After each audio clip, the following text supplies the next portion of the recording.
छात्रों नमस्कार। अभी तक हमने अलंकारों के विषय में जाना। आज हम छंद की बात करते हैं। देखिए छंद क्या होते हैं। छंद के कुछ तत्व हैं, उनसे युक्त रचनाओं को छंद कहते हैं। अब परिभाषा के रूप में कहें तो वर्ण, मात्रा, यति, गति, अंत में तुक, इन सब से युक्त रचना छंद कहलाती है। फिर समझ लीजिए, वर्ण, यति, गति और अंत में तुक यानी समानता, इनसे युक्त रचना को हम छंद कहते हैं। इन तत्वों को अलग अलग हम ठीक प्रकार से अध्ययन करें तो हमारे ध्यान पर ये आ जाएगा कि छंद में कौन कौन सी तत्व उसके होते हैं और उनका क्या प्रयोग है। सबसे पहले हम वर्ण की बात करते हैं। वैसे तो वर्ण हम जानते हैं, स्वर, व्यंजन आदि वर्ण होते हैं, लेकिन यहाँ पर हम वर्ण की बात कर रहे हैं केवल एक के आधार पर, उच्चारण के आधार पर, और वो दो प्रकार के होते हैं, लघु और गुरु, यानी ह्रस्व और दीर्घ। ह्रस्व स्वर अ, ई, उ, री, इनसे युक्त जितने भी वर्ण होंगे, यानी जिन व्यंजनों पर इनकी मात्राएं होंगी, वो सब भी लघु कहलाएंगे और इनको हम ह्रस्व कहेंगे और ह्रस्व को हम लघु कहते हैं और इनकी मात्रा एक गिनी जाती है। जिन में जो दीर्घ स्वर हैं हमारे आ, ई, उ, ए, ऐ, ओ, औ, ये 7 हैं। इनसे युक्त व्यंजनों को, यानी जिन पर इनकी मात्राएं होंगी, ऐसे व्यंजनों को हम दीर्घ वर्ण गिनेंगे और उनको हम गुरु कहेंगे और उसकी मात्रा 2 हुक के बराबर गिनी जाएगी, क्योंकि ह्रस्व के मुकाबले दीर्घ वर्ण का उच्चारण दुगना हो जाता है। इसलिए ह्रस्व को लघु और दीर्घ को गुरु कहते हैं। ह्रस्व का यानी लघु की मात्रा 1 गिनी जाती है और गुरु की मात्रा 2 गिनी जाती है। एक ध्यान और रखें, जहाँ पर अनुस्वार होता है वहाँ पर भी मात्रा गुरु हो जाती है, यानी 2 मात्रा के बराबर हो जाता है।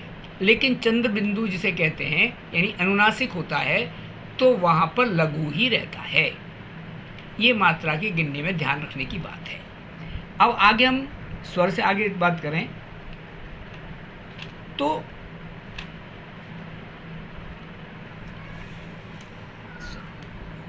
यति और गति की बात करते हैं। यति और गति क्या होती है? देखिए, यति का मतलब है रुकना। जहाँ पर हम छंद को कहते हुए रुकते हैं वहाँ पर यति होती है। जैसे दोहे पर 13 और 11 पर यति होती है।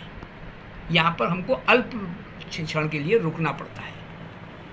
तो यति यानी रुकना और गति का मतलब है प्रवाह, और काव्य का की आत्मा प्रवाह होती है, क्योंकि जिस प्रवाह के साथ हम काव्य को कहते हैं वही गद्य और काव्य का मूल रूप से अंतर पैदा करती है।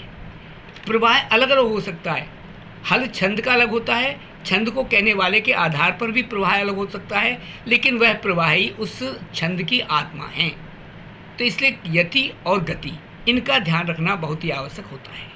इनके अलावा एक तत्व है गण। गण का मतलब यगड़, मगड़, तगड़, रगड़, ये जो होते हैं ये गण होते हैं।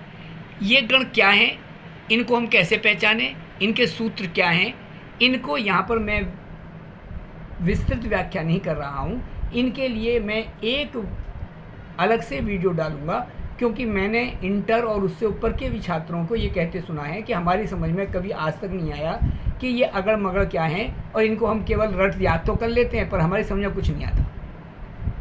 एक वीडियो ऐसी मैं बनाऊंगा जिसमें मैं समझता हूं कि अगर उस वीडियो को आप सुनेंगे तो निश्चित रूप से आप इस यात्रा, ये मात्रा व्रत, ये जो यगड़ मगड़ जगड़ हैं, ये जो गण हैं, ये मात्रा व्रत हैं। इन मात्रा व्रतों को आप अच्छी तरह से समझ जाएंगे और स्वयं अपने आप मात्रा व्रत लगाने को गिनने में आप समर्थ होंगे। इसलिए इसके लिए मैं अलग से बात करूंगा। इस समय मैं अब छंद के प्रकारों की बात करता हूँ।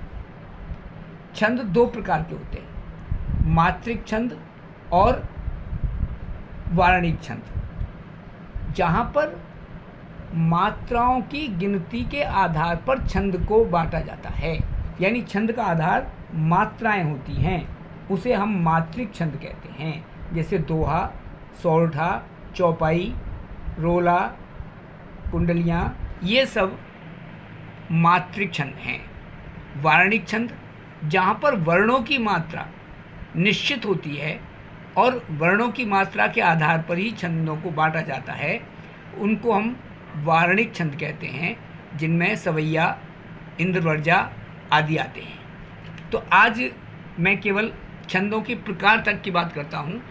अगले वीडियो में मैं मात्रिक छंदों का वर्णन करूँगा कि मात्रिक छंद कौन कौन से होते हैं, उनकी मात्राओं को किस प्रकार गिना जाता है और कौन कौन से छंद में कितनी मात्राओं का होना आवश्यक है।